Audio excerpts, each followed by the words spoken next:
This is the story of the Delta variant, of how it came to the UK, of how it delayed Boris Johnson's COVID plans. I cannot say that we have met all our 4 tests for proceeding with step 4 on June the 21st. I think it is sensible to wait just a little longer. Let's go back to the start. In October, a new variant was detected in India. 6 months on, in April, India's cases were surging, and several mutations of the variant were causing concern. One was called B.1.617.2. This was Delta, and it was gaining international attention. The World Health Organization designated it a variant of interest on the 4th of April. On the 9th of April, Boris Johnson's government expanded its red list of countries, the ones facing the strictest travel restrictions. Here's the press release. The Philippines, Pakistan, Kenya and Bangladesh to be added to England's red list, we were told. It went on. The additional restrictions will help to reduce the risk of new variants, such as those first identified in South Africa and Brazil, entering England. The Delta variant wasn't mentioned, nor was India, which begged the question, why? Well, one possible explanation was politics, that Boris Johnson had a trip to India in late April that he didn't want to cancel. Weeks later, the Sunday Times reported it's alleged that Boris Johnson wanted to keep relations with India smooth before key post-Brexit trade talks. The theory goes the trip would have helped. The government's never accepted that, but pressure to cancel was building. One leading public health academic said India being off the red list was, frankly, insane. And we got more detail on the government's thinking when Health Secretary Matt Hancock said this in May. When we put Pakistan on the red list, and indeed Bangladesh, the positivity of those arriving from Pakistan and Bangladesh was 3 times higher than from India. That's why we took those decisions. But publicly available government data doesn't back that up. These are the COVID infection rates for arrivals in late March and early April. India is above Bangladesh and close to Pakistan. Mr. Hancock has also argued that the government didn't have the full picture. We didn't have that data because there is a long lag from the cases, the date on which the case occurs, to the date when the sequencing result comes back. So you have to act on the data that you have. His argument there is about sequencing, which identifies individual variants. But even without that information, the headline data from India needed little interpretation.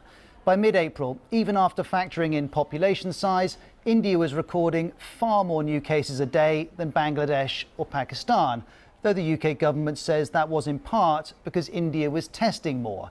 What the UK definitely knew was that India had outbreaks of what were then called the Kent, South Africa and Brazil variants, and COVID in India was a huge and rapidly escalating crisis.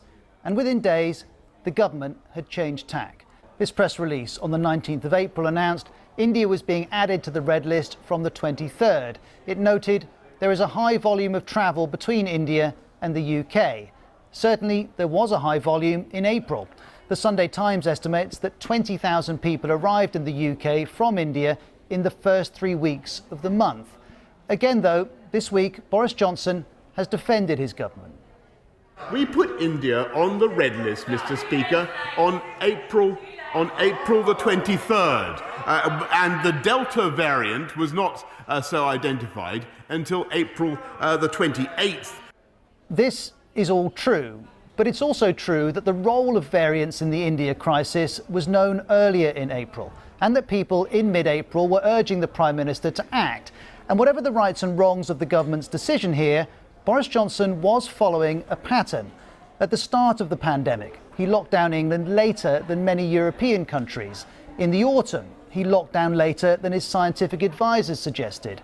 In December, he resisted calls for more restrictions at Christmas, then changed his mind. And again here, he acted later than he might have. The question is, what was the impact of doing that? Well, by mid-May, the opposition was making these accusations. They should have put India on the red list at the same time as Pakistan and as Bangladesh. Since then, we've had this 3-week period in which thousands of people have returned from India, and that probably includes hundreds of the new variant COVID cases. But does this add up? Can April's decisions be connected with what's happening now? Well, Delta does account for more than 90% of new cases in England. This is one former government advisor. We are in the grip of the early stages of a third wave of the virus, and it is this Delta variant. We've got 7,000 cases on average a day at the moment, and a doubling time, which is somewhere around a week. And then this is a current UK government advisor on whether the red list decision mattered. This India Delta variant is now quite common around the globe, so it would have ended up in the United Kingdom at some point, but perhaps it would have been delayed, and it's really the competition between the virus and the vaccine. So had the variant arrived in the country when we'd had more people vaccinated, then it may well not have grown in the same way that it has. In other words, to some extent, timing did matter, but it's not the whole story. Look at these dates. The UAE brought in extra restrictions on travel from India on the 22nd of April. France was the 24th, the US the 4th of May.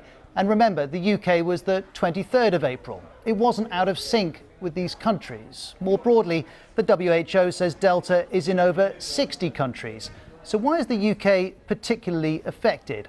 Well, this is helpful from Dr. Geoffrey Barrett, a leading geneticist. He's quoted in The Independent and says, if you get one introduction, even of a transmissible variant, there's a decent chance it fizzles out and doesn't create a big outbreak. If you get 100, 500 or 1,000 introductions, it's very hard to avoid that some of them will go on to seed big outbreaks.